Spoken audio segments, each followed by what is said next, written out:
Welcome to The Highlight Culture, the show where performance meets perspective and the biggest moments in sports get the analysis they deserve. Here we go beyond the box score. We break down the plays that change games, the athletes who shape eras, and the stories that define this generation of competition, from the court to the field, from the locker room to the front office. If it impacts the game, we cover it with clarity, credibility, and culture. This is where highlights become history. This is where insight meets intensity. This is the highlight culture. Let's begin. What's next in the NBA in-season tournament? The Emirates NBA Cup wrapped its group stage Friday to set up 4 matchups, each with a trip to Las Vegas at stake. Toronto Raptors versus New York Knicks, and Orlando Magic versus Miami Heat in the Eastern Conference bracket. Oklahoma City Thunder versus Phoenix Suns, and Los Angeles Lakers versus San Antonio Spurs in the West. But before the tournament tips off the knockout rounds December 9th, our panel of NBA insiders is breaking down another year of thrilling group stage play and previewing the quarters. Which superstar stood out from the rest across the first 4 games? Which surprise team will extend its cup run? And most importantly, do any of these teams have a chance against OKC? Luka Doncic, strictly based on the 2 masterpieces he drew up over the past week. There was his in-town agitation of the LA Clippers, the 43-13-9 showing that had Chris Dunn so upset that it nearly sparked multiple altercations. Then Doncic reminded the Dallas Mavericks what they traded away with a 35-11-5 performance that overshadowed Anthony Davis's return to Los Angeles. It's not Shai Gilgeous-Alexander's fault he barely breaks a sweat nowadays, but for purposes of this exercise, the Lakers have needed Doncic every night in every way during the Cup, and he has delivered Doncic. This decision comes down to a couple of candidates who have earned a lot of honors in their careers. Doncic and Gilgeous-Alexander. They both put up silly stats, albeit numbers that aren't unusual by their standards, for squads that rolled through group play undefeated. Doncic averaged 36.5 points, 8.3 rebounds, and 10.5 assists while shooting 49.4% from the floor and 45.5% on threes. Gilgeous-Alexander averaged more points, 34.5, than minutes, 33.0 on .589/.563/.860 shooting splits, plus he contributed 6.3 assists and 1.8 steals per game. As tempting as it is to keep SGA's MVP streak going after he won the regular season conference finals and NBA Finals awards last season, we'll give the slight nod to Doncic here. Devin Booker, it's difficult to argue against Gilgeous-Alexander or Doncic getting top consideration, but let's give praise to a surprise candidate from a surprise Suns team. Booker had 7 points, 4 rebounds, and 3 assists in the fourth quarter against OKC on Friday to help cut what once was a 15-point deficit to 1 with under 3 minutes to go. And the Thunder eked out a 4-point win in their narrowest victory since opening night, and it was the Suns' only loss of the group stage. Along the way to going 3-1, Booker averaged 23 points, 7.8 assists, and 6.0 rebounds, and got Phoenix out of a group that included a Minnesota Timberwolves team that swept the Suns out of the 2024 playoffs. Booker, playing for a new coach with a new roster around him, has the Suns in playoff contention a fourth of the way through the season, something few predicted after the franchise parted ways with Kevin Durant and Bradley Beal in the offseason. Gilgeous-Alexander, although Doncic fared slightly better by my wins above replacement player metric in Cup games, I'd give the nod to SGA.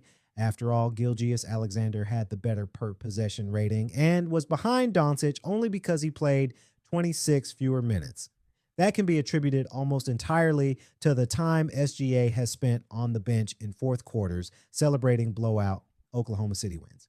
Gilgeous-Alexander, it has to be. Yeah, the league's reigning MVP has the defending champs looking even more unbeatable. Gilgeous-Alexander is cooking and on a mission to be even better than last season when he also took home Finals MVP. He's averaging 34.5 points, 6.2 assists, and 58.9% shooting from the field in 4 Cup games so far. If Gilgeous-Alexander can lead the Thunder back to the Cup title game, it's hard envisioning the superstar going 8 for 24 from the field, including 2 for 9 from three, like he did in last year's championship game lost to Milwaukee. All right, guys, on our new sports show, I'm glad and humbled to welcome Sarah and Hope on the show as our co-host. Ladies, it's been a long time coming, and we have received many comments to co-star our top ladies in the studio to talk about sports. Thanks, Kennedy and our producers, for giving Hope and I a chance to be part of the new show. To our fans, we hope you all enjoy our new show. Now, let's talk football, Hope. The NFL's competitive balance has reached unprecedented levels this season. Only 2 teams have double-digit wins through Week 13. Something we haven't seen in over 2 decades. That's such a striking statistic when you think about it. The Broncos and Patriots at 10-2, and even they're only leading their divisions by 2 games. What does this tell us about the evolution of the league? Well, it shows how the salary cap and draft system are finally achieving their intended purpose. You know, creating real parity. And what's fascinating is how this is playing out in each division. Take the NFC West, where we've got this incredible 3-way battle happening. And speaking of the NFC West, can we talk about what happened with the Rams? That loss to the Panthers was shocking. Oh, that game exposed so many issues, especially in their secondary. Their cornerbacks looked completely lost at times, though I have to say, Matthew Stafford has been keeping them competitive despite these defensive struggles. His numbers in tight games are actually remarkable. You know what's interesting about the Seahawks, though? They're sitting at 9-3, but their offense has been so inconsistent. It's like they're winning despite themselves sometimes. Right, and that's what makes this season so unique. Teams are finding ways to win even when they're not playing their best football. The 49ers are another perfect example. They beat the Browns, but their running game has been struggling, and those injuries are really starting to pile you up. Let's dive into the AFC South for a moment. That division has completely defied expectations, hasn't it? Oh my goodness, yes. The Jaguars are 8-4, but leading the league in turnovers. The Colts lost Daniel Jones to that fibula fracture, and then there's the Texans. Who would have thought they'd be legitimate contenders at 7-5? Their defensive transformation has been remarkable. Well, speaking of transformations, the Ravens situation with Lamar Jackson is particularly concerning. That Bengals loss really highlighted some issues. Since coming back from injury, Jackson hasn't looked like himself at all. The stats tell the story. His rushing attempts are down 40% compared to before the injury, and defenses are adjusting accordingly. They're not respecting the run threat like they used to. And that's having a ripple effect throughout their entire offense, isn't it? Exactly. Their running backs are seeing stacked boxes more often, their receivers are facing tighter coverage, and the whole rhythm of their offense is off. It's like watching a completely different team than we saw earlier in the season. So, what do you make of the playoff picture with all this parity? Well, this is where it gets really interesting. The traditional powerhouses aren't guaranteed anything this year. We're seeing teams like the Texans and Panthers, who nobody expected to compete, suddenly in the mix. And with the weather getting colder, these running game issues we're seeing could become even more pronounced. That's such a good point about the weather factor. It could really impact these pass-heavy offenses down the stretch. And you know what's fascinating? The teams that are succeeding right now are the ones showing the most adaptability. Look at how the Patriots have completely reinvented their offense, or how the Broncos have found ways to win despite not having a dominant quarterback. The coaching adjustments have been remarkable to watch this season. They really have. And what's particularly interesting is how teams are handling injuries differently this year. Instead of trying to plug holes with similar players, we're seeing complete scheme overhauls mid-season. The Colts' response to losing Daniel Jones is a perfect example. They've completely restructured their offense. Looking ahead to the playoffs, which teams do you think are best positioned to handle this level of competition? Well, I think experience in close games is going to be crucial. The Patriots have played 7 games decided by 7 points or less, winning 5 of them. The Broncos have shown remarkable composure in tight situations. But what's really intriguing is how teams like the Texans and Panthers might handle the pressure. They're playing with house money, which could actually work to their advantage. That psychological factor could be huge in the playoffs. Absolutely right. And when you look at the remaining schedule, these divisional matchups are going to be fascinating. The AFC South, in particular, has several games that could completely reshape the playoff picture. Plus, we've got some crucial cross conference games that could affect wildcard positioning. Well, one thing's for certain, we're in for an exciting finish to the regular season. Indeed, we are. And that's what makes this sport so incredible. Just when you think you've got it figured out, something completely unexpected happens to shake everything up. We'll definitely be keeping a close eye on how all these storylines develop as we head toward what could be one of the most unpredictable playoffs in recent memory. The 13th Sunday of the NFL season was a relatively quiet one for fantasy purposes, with so many outstanding performances occurring in games earlier in the week as Patrick Mahomes, A.J. Brown, and a pair of Chicago Bears running backs starred. Still, on Sunday, we were entertained by the Carolina Panthers upsetting the Los Angeles Rams, and fantasy managers enjoyed standout outings by Bijan Robinson, Devontae Adams, and lesser rostered wide receivers such as Adonai Mitchell and Devon Bell. Welcome to December. With the fantasy playoffs beginning in week 14 for many managers, an unfortunate wrinkle is added this season with fantasy's top option among those serving a far too late bye week. Yep, Christian McCaffrey is not playing in week 14 through no fault of his own this time. Plus, we will miss the excellent quarterbacks from Monday's New York Giants, New England Patriots, tilt along with the valuable Panthers running backs. Good luck with lineups. Each Monday before the current NFL weekend ends, we will identify players available in at least 50% of ESPN standard leagues worthy of your attention. From standard formats to deeper options, the NFL is a weekly league, and player valuation and roles seldom remain stagnant. Does not matter how you acquire players for your fantasy rosters, just that you acquire them. Jacoby Brissett, Arizona Cardinals, 50.2% rostered in ESPN leagues. Brissett continues to deliver top 10 fantasy efforts on a weekly basis, scoring 19.64 points in Sunday's loss to the Tampa Bay Buccaneers. Brissett has made 7 starts, and his worst performance featured 18.68 points. Sure, the Cardinals step up in class to face the Rams in Week 14, but Bryce Young scored 22.54 points to beat the Rams on Sunday. It sure looks as if we can trust Brissett in the fantasy playoffs. Trevor Lawrence, Jacksonville Jaguars, 33.9%. Lawrence scored 21.66 points in the easy win over the Tennessee Titans on Sunday, though facing the Indianapolis Colts in Week 14 should be tougher. The Colts permit 16.2 points per game to quarterbacks in fantasy, which nearly matches what Lawrence has averaged this season. While it's a different Colts defense than in past seasons, Lawrence has enjoyed much success versus the franchise, including last season when he passed for 371 yards in a win. Deep league options, watch streamers, random thoughts, perhaps Washington Commanders star Jaden Daniels, 71%, isn't available in your highly competitive league, wink. But look at that roster percentage. He's available in someone's league, even though the 3-9 Commanders are not playoff bound. Daniels' elbow sure seems likely to return to face the Minnesota Vikings, who sure have their own quarterback problems in Week 14. If not, backup Marcus Mariota, 9.3%, who lit up the Denver Broncos in a 1-point loss Sunday night, is worth it. New York Jets starter Tyrod Taylor, 4.6%, scored 21.28 points in the team's last second win over the Atlanta Falcons, though much of his production came with 44 rushing yards and a touchdown. Still, he faces the Miami Dolphins this week, presenting a streaming opportunity. It's a more favorable one than going with Tyler Show, 5.3% against the Buccaneers, or Kirk Cousins, 4.8% versus the mighty Seattle Seahawks.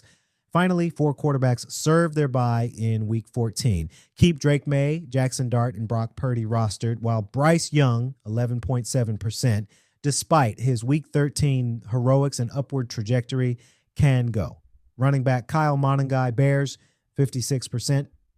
The Bears embarrassed the Philadelphia Eagles with 281 rushing yards Friday as the rookie Monangai and the veteran DeAndre Swift combined for 39.8 fantasy points. Monangai is the one available in myriad leagues. The Bears might not reproduce this rushing effort this week against the Green Bay Packers or ever, but Monangai, with double-digit fantasy points in 3 consecutive games, certainly deserves more attention. Bam Knight, Cardinals, 36.8%. We're done guessing about when Trey Benson, 57.6%, will finally return from his knee injury. Benson, who last played in week 4, has been eligible to return for a few weeks but remains a limited practice participant. Perhaps Knight, who scored 16.8 points in Sunday's loss and has scored double digits in 3 consecutive games, makes it 4 in a row against the Rams. Michael Carter, 10% is a reasonable deep league flex if Benson sits too. Deep league options near streamers, random thoughts, Falcons backup Tyler Allgeier, 32.9%, scored his 8th touchdown of the season Sunday, reminding fantasy managers that even if Bijan Robinson is awesome and we cannot count on volume for his backup, Allgeier has value for bye weeks, at least. Rams backup Blake Corum, 12.6%, has only 2 touchdowns, but his situation correlates a bit to that of Allgeier. If only these fellows got volume. Chris Rodriguez Jr., 12.3%, scored another rushing touchdown Sunday night, his 4th in 6 games, and he is clearly the running back to roster. College football just gave us one of the most dramatic weekends in recent memory. From Ohio State's methodical dismantling of Michigan in the snow, to a Yale team erasing a 28-point deficit in the FCS playoffs. The storylines this weekend were absolutely wild. The way Ohio State handled that pressure was remarkable, especially their freshman quarterback Sayin, going 17 for 21 after those early struggles, really showed his poise. You know what's fascinating about their performance? The way they just methodically ground Michigan down. Those stats from the final 3 quarters tell the whole story. 334 yards for Ohio State compared to just 78 for Michigan. That's pure dominance. And they've been doing this consistently all season, between 34 and 48 points in 8 of their last 10 games, while barely allowing anyone to score more than 10 points. That's machine-like efficiency. Speaking of efficiency, or rather the lack of it, we need to talk about this Lane Kiffin situation. Here's a coach who just did an E60 feature about reconsidering his ambitions and focusing on legacy, and then he turns around and abandons a playoff-bound team for their conference rival. The irony is pretty thick there, especially considering he was once fired by Nick Saban for not being able to handle multiple responsibilities. Now he wants to coach 2 SEC teams simultaneously during playoff season. Well, the timing couldn't have been worse.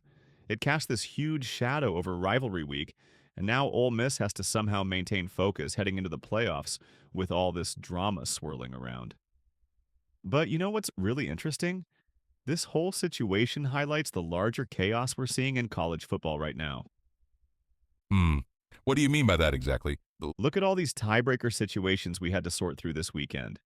5 teams tied for second in the ACC, 4-way tie in the SEC, 4 teams tied in the Mountain West. These massive conferences are creating some real headaches.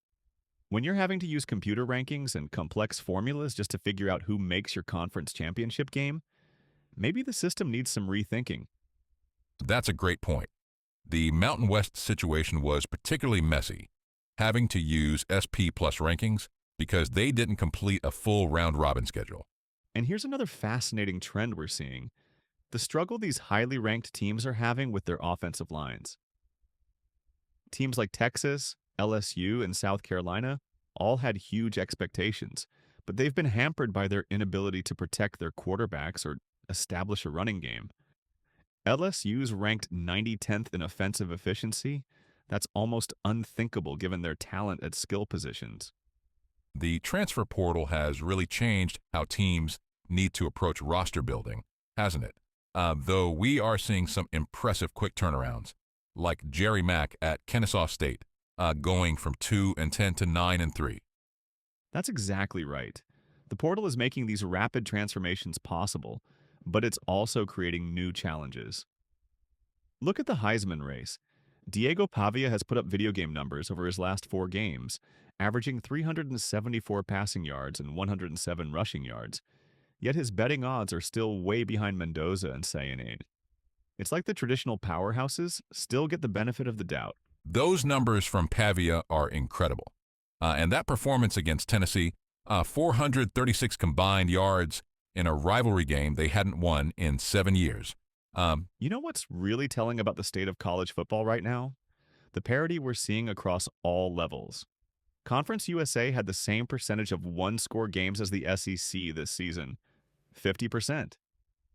And some of the best drama this weekend came from the smaller schools, like that Texas Permian Basin comeback from 15 down with 8 minutes left to win in overtime. Looking ahead to championship week, how do you think these teams will handle the pressure, especially those who haven't been in these situations before? That's going to be fascinating to watch. The playoff implications add another layer of pressure, especially for teams like Indiana, who've never been in this position before. But if this weekend taught us anything, it's that the old assumptions about which programs can handle big moments might need to be thrown out the window. I mean, who would have predicted Yale would pull off that comeback in their first ever FCS playoff appearance? Well, one thing's for sure, this season has shown us that college football is changing in some pretty fundamental ways. Absolutely right. Between the transfer portal, massive conference realignment, and these emerging programs challenging the traditional powers, we're watching the sport transform before our eyes. The question is whether the systems and structures can keep up with all these changes. Right now, it feels like we're trying to manage a modern game with outdated tools.